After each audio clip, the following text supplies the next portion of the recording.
Bueno, siempre digo, y lo repito una vez más, que tenemos que tener más conexión con el arte que proviene de nuestro país limítrofe, que es Brasil, o sea, uno de nuestros países limítrofes.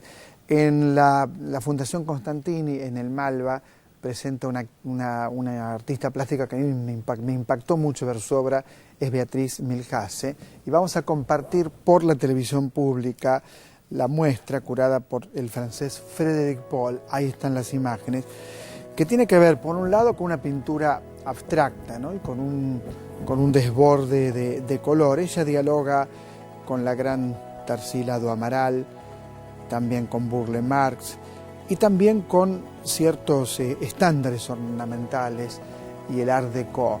Es una pintura que despista. Uno diría, ¿por qué? ¿Por qué este barroquismo? ¿Por qué este exceso de color? Bueno, y yo creo que esto tiene mucho que ver con lo mejor del arte brasileño, con lo mejor de las artistas plásticas brasileñas del siglo XX, y en lo que va de hay todo un camino de una búsqueda de la identidad que me parece que se plasma perfectamente en esta gran artista que, como les decía, Beatriz Milhase, nació en Río de Janeiro en 1960, grabadora, también una gran grabadora, y también alguien que permanentemente está dialogando y formando a muchas de las nuevas camadas de artistas plásticas. Bien, voy a conversar ya mismo, tal como les prometí, con Jorge Alemán, alguien que siempre que viene a Buenos Aires yo trataría de que siempre venga al programa. Vamos a intentarlo, ¿no es cierto? ¿Qué tal, Jorge? ¿Qué tal, Osvaldo? ¿Cómo te va? Poeta también. Sí. Un último libro tuyo que me gustó mucho. ¿Decires era el nombre? No saber. No saber. No saber. No saber. ¿Viste la película y participaste en la película de Néstor Kirchner? Sí, ayer la vi en un cine de barrio.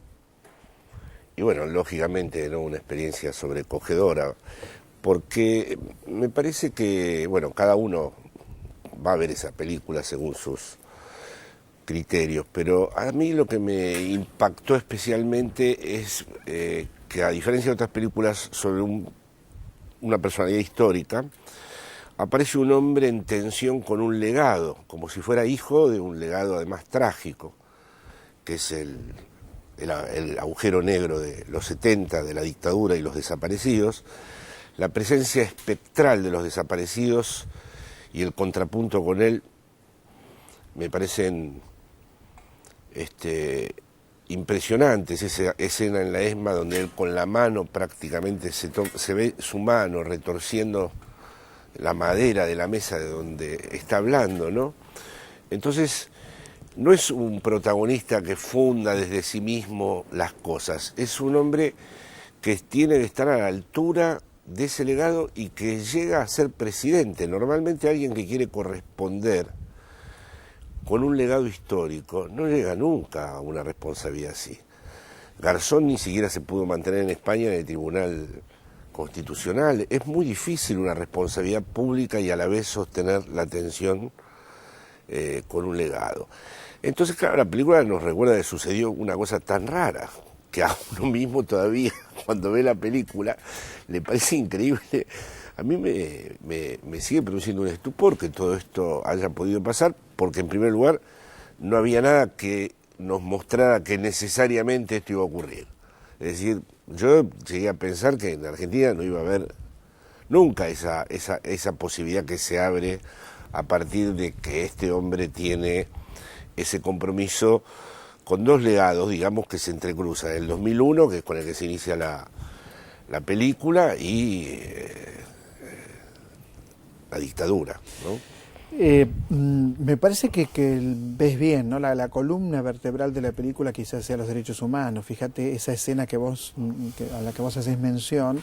Él se planta frente a los militares, a muchos militares, está bien, son militares de la democracia, pero hay algunos que se dan vuelta cuando él está hablando. Sí, y rompen la fila. Se dan vuelta, rompen la fila. Efectivamente. Y él dice, no les tenemos miedo. Sí, sí. Hace una pausa y repite, no les tengo miedo. Es exacto. Simbólicamente es muy fuerte escuchar porque él dice, no les tenemos miedo, hay pausa y luego ya se pone como sujeto de la negociación y les dice, no les tengo miedo. Se ve, redobla la... Sí, efectivamente. Lo cual, para mi generación, para la tuya, es algo que uno hubiera querido decir. Aprovecho para agradecerle mucho a Paula. Ella me llamó por teléfono y me dijo, quiero que hables, fue una grabación telefónica espontánea, sobre el miedo. Y por supuesto no había ninguna garantía de que eso luego se incorporara, se inscribiera en la película. Y hablé espontáneamente por teléfono sobre el miedo. Y claro, efectivamente, Kirchner es un actor contra el miedo en esta película. Es decir, él estoy de acuerdo con lo que decís, él asume una cosa que no está resuelta y la palabra miedo aparece en distintas circunstancias de su enunciación a lo largo de la película, ¿no? Y claro, es muy raro que se llegue a presidente. ¿Qué es el miedo? Bueno, el miedo es cuando uno verdaderamente no se puede elegir, cuando se siente absolutamente en manos del otro, cuando verdaderamente no se puede asumir en su proyecto, cualquiera sea su proyecto, quiero decir, su vida en el sentido más íntimo. Y a nosotros esto nos acompañó casi, en mi caso, prácticamente, claro, toda la historia de Argentina. Toda la vida. Siempre viví el poder con miedo. Sí, y yo vivo en un país en donde siempre se argumentan razones sobre la conveniencia de no despertar la furia de los que ya alguna vez se enojaron y provocaron mucho daño. Por eso creo que habría que conservar este estupor y esta sorpresa de esa figura espectral de los desaparecidos y este hombre haciéndose cargo desde una responsabilidad institucional. Es muy curioso eso, es muy curioso y bueno, y luego está ese cruce entre la vida personal y pública que también es interesante en la narrativa. Bueno, la película la abre Máximo y la cierra Máximo, sí. ¿no? O sea, el hijo de Néstor, a quien se conoce poco, pero es muy interesante lo que dice. Él dice que él arma un ejército de soldaditos de plomo y viene Néstor y los desarma. A mí esa idea de querer volver a ordenar algo y de tener que desordenar primero me parece muy potente como principio de la película. Sí, y además que se articula ese otro instante donde a este chico le preguntan si cambiaría algo y uno está esperando que posiblemente pudiese decir algo en relación a la muerte de su padre. Y hay un momento de tensión y dice, no cambiaría nada. Es decir, que hay una asunción absoluta de las consecuencias que ese legado trágico ha tenido, ¿no? Y fíjate que bien que lo observás. Lo dice emocionado, hay una emoción contenida. Sí, todo es muy contenido en ese chico. Hay una emoción contenida. Los personajes de la familia, todos son contenidos. Todos los personajes madres, las dos madres, hablan desde una distancia curiosa. Las dos madres. También hay una historia de amor que a mí me importa destacar, que es la historia de amor entre Néstor y Cristina. Sí. Que aparece él con el pelo largo, anteojos, y la madre de ella diciendo, el más feo se llevó la más linda, sí. ¿no? Es muy propio del siglo XX y de todo un periodo literario existencial, la pareja de amor articulada a un proyecto. No sé si vamos a seguir viendo esas figuras. No sé si esas figuras van a... Porque no es simplemente una sociedad política o, bueno, una pareja donde los dos son funcionarios o una pareja donde los dos están en el mismo partido. Es algo que se dio mucho en aquel... donde es algo previo a pertenecer a un partido, o ser funcionario, o compartir un proyecto político, que es una cosa un poco existencialista, si se quiere, ¿no? Que brillante, no lo había pensado, claro.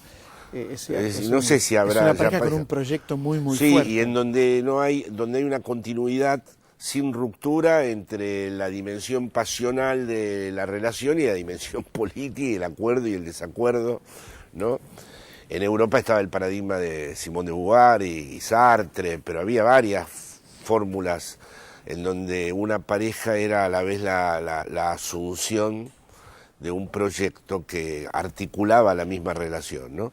Es una figura que tiene que ver con un tiempo histórico que ahora no está, que no... Pues es que leyendo este libro del cual ya hablamos, ¿no? Soledad común, políticas en Lacan, me surgió una pregunta. ¿Qué le dice el psicoanálisis a la política? ¿Qué le puede decir el psicoanálisis a la política? Bueno, hay tres cosas, me parece a mí, que son las importantes, ¿no? No programar, en el sentido de que haya una ley objetiva que se va a cumplir, porque hay contingencias que pueden todo el tiempo desviar las cosas, entonces la política tiene que estar relacionada con las contingencias. Luego creo que el psicoanálisis podría decir algo sobre lo sacrificial que puede tener la política, es decir, tratar de evitar darle a la verdad un contenido a partir de la muerte. Por ejemplo, uno de los aspectos que a mí me parecen más interesantes de esta época en Latinoamérica es que son proyectos que, si bien están implicados en lógicas de transformación muy importantes, mantienen el horizonte democrático. Y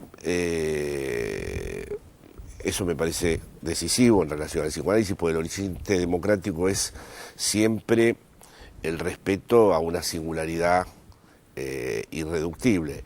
Y por último, ya en un sentido más refinado teóricamente, el psicoanálisis ha introducido una complejidad en relación a la teoría de la ideología, que eso ya necesitaría, pero que nos muestra permanentemente que la gente defiende intereses que van contra ellos mismos y sin embargo se entusiasman.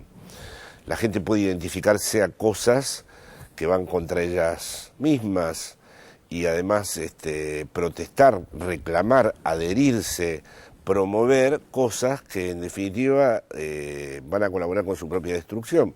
Por ejemplo, en España ha ganado por mayoría absoluta un gobierno que en este momento está erosionando todo el tejido social, el mismo que lo ha votado, porque no lo votaron solo sectores, no lo votaron los dueños de la banca. Y por otra parte aplican recetas económicas que llevan a la destrucción. Hay gente que se ha suicidado porque pierde su casa, los jóvenes sin trabajo. Es muy difícil de entender. Bueno, vos vivís ahí. Es muy difícil de entender. Hay muestra que la ideología es muy, muy difícil de entender porque todo esto se sabía. Y sin embargo, a pesar de que se sabía, era como que no se sabía. Es decir, no era muy difícil imaginar que el escenario iba a ser el de un ajuste terrible, con unas consecuencias verdaderamente importantes en la vida cotidiana de las personas. Sin embargo, prevalecen ciertas figuras de las identificaciones históricas, ¿no?, que tienen una fijeza y una inercia que merece ser estudiada, ¿no? Y cuando venís a la Argentina, porque vas y venís bastante seguido, el contraste debe ser muy, muy fuerte, porque este es un país en este momento en crecimiento, con mucha inclusión. Ahora está todo este asunto del 8N, de las protestas y lo que le decía ayer a algunos amigos es que si yo estuviera viendo que se está preparando algo a la izquierda del kirchnerismo, que no solo estaría a la izquierda del kirchnerismo, sino que sería capaz de resguardar y proteger lo que la experiencia kirchnerista ha podido construir y constituir, bueno, me sentiría concernido por eso, me sentiría atravesado, interpelado por una cosa así. Pero tengo la impresión de que a pesar de que se disfraza en muchos casos de enunciados progresistas, se está efectuando el intento de una gran restauración conservadora muy acorde a lo que está pasando en el mundo. Sí, me parece que lo que se dirime es si van a gobernar, si va a gobernar la política o van a gobernar las corporaciones. Sí. En ese sentido me parece que la batalla no es solamente en la Argentina, también ha sido en Venezuela, también ha sido en Bolivia, en Ecuador. Pero has visto que el mundo se está cada vez enojando más con Argentina, porque es un mal ejemplo. Es decir, la decisión ya es que gobiernen las corporaciones. Claro. De hecho, hay una grieta ya absoluta entre las estructuras políticas y las corporaciones, y de hecho cada vez aparecen más figuras que no pertenecen a la política, como es el caso de Monti en Italia. A la Merkel mismo no la podemos ver ya como una figura política, es la troika del Banco Central Europeo, bueno, en fin. Entonces, claro, somos malos ejemplos, somos países en donde todavía intentamos que la presencia de la determinación política sea rectora con respecto al destino del país. Eso. Ahora uno piensa que esta pulseada se da en un contexto desde Latinoamérica que nos favorece, desde Latinoamérica, digo, los países están haciendo dentro de la democracia transformaciones muy importantes, pero los medios periodísticos en líneas generales están en contra de esas transformaciones y lo expresan claramente. En la Argentina ni hablar, ¿no? En la Argentina un grupo que dice no cumplo con la ley, no quiero cumplir con la ley, no cumplo. Es como si vos dijeras, bueno, yo voy a cumplir con las leyes que me convienen, con las que no me convienen no. Esto es imposible. Me parece que sin ley es imposible pensar un futuro y tampoco un presente. Sí, es que estamos asistiendo a una transformación de ciertos lugares ya constituidos ideológicamente en la Argentina, que van a implicar una suerte de revolución cultural si se producen. Entonces va a estar muy movido. Yo ayer vi dos señores que pertenecen a ese grupo que se les notaba su alegría sobre el reclamo de los fondos buitres. Ahora, es verdad que hay una actitud internacional distinta con respecto a Argentina, mucho más hostil. Ya han empezado a darse cuenta. ¿Cómo su alegría? ¿Estaban contentos con el fondo buitre? Sí, lo trataban de situar como otro de los errores del gobierno. El gobierno hizo una reestructuración de deuda. Si esto siembra precedentes, no puede hacer una reestructuración ni Grecia, ni Portugal, ni nadie nunca más. Ese es exactamente el punto. Ese es el punto. El punto es que si el ejemplo argentino ahora se instala como tal, el camino que tendría que hacer Grecia es salir del euro y pedir una reestructuración de la deuda, y España inmediatamente lo mismo. Y por lo tanto surgiría algo que es epistemológicamente impensable, que es una suerte de populismo, en el sentido noble de la expresión, no en el sentido de la demagogia de derechas, europeo. Es decir, la presencia de los pueblos, que es lo que en este momento está absolutamente ausente.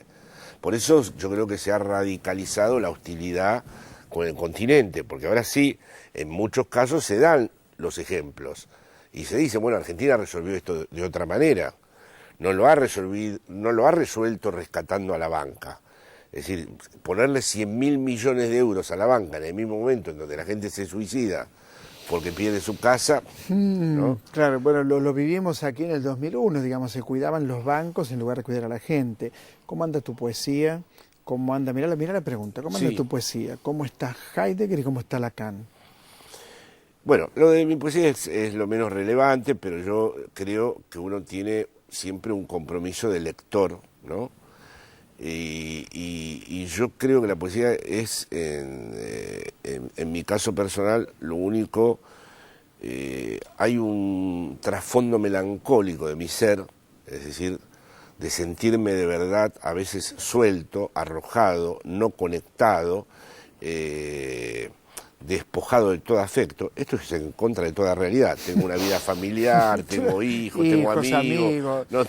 Buen vino, hemos tomado buen vino. He tenido el privilegio de amar y ser amado por muchas personas, pero no me puedo despojar de una especie de sentimiento de rechazo primordial, muy primario, al que solo puedo tratar poéticamente. Así que la poesía está... Pero no quiero que eso sea patético, no quiero que eso tenga ninguna forma de victimización, ni quiero mostrar nada negativo con respecto a eso. Así que la poesía se me ha vuelto un poco difícil porque me gustaría mostrar esta manera de sentirse como rechazado y afuera, pero sin echarle la culpa a nada, claro. ni sin imputarle nada claro, a nadie, claro, sino claro. Tomándolo en la pureza de la emergencia de una existencia. Entonces, bueno, ese es el asunto. Heidegger, bueno, sea con su pensamiento, una de las cosas que nos produce mucho miedo y mucha inquietud es que finalmente su pensamiento se ha consumado, es decir, la idea de que el destino de la filosofía era la técnica y que la técnica no era un instrumento, sino que íbamos a ser todos nosotros instrumentos de la técnica y que la técnica iba a terminar regulando todas nuestras vidas, no en el sentido de internet ni de las redes, sino en el sentido de que íbamos a ser evaluados, calculados, diagnosticados, medidos. Bueno, es así, ya las personas de 40 años son viejas, pero las de 35 siguen sin trabajo. Entonces se ve el estrago de lo que él llamó en alemán Gestell, la estructura de emplazamiento. Todo el mundo está emplazado, ¿no? Así que Heidegger sigue siendo... goce de muy buena salud. Y como pensador de la filosofía, finalmente Hegel y Heidegger son el contrapunto inevitable de lo que fue el gran final de la filosofía, ¿no? Y una línea, porque tengo que terminar para Lacan, una línea. No, Lacan es el futuro. Es el futuro. Sí. Quédate donde estás. Muchas gracias, Jorge. No, gracias, Osvaldo. Muchas gracias.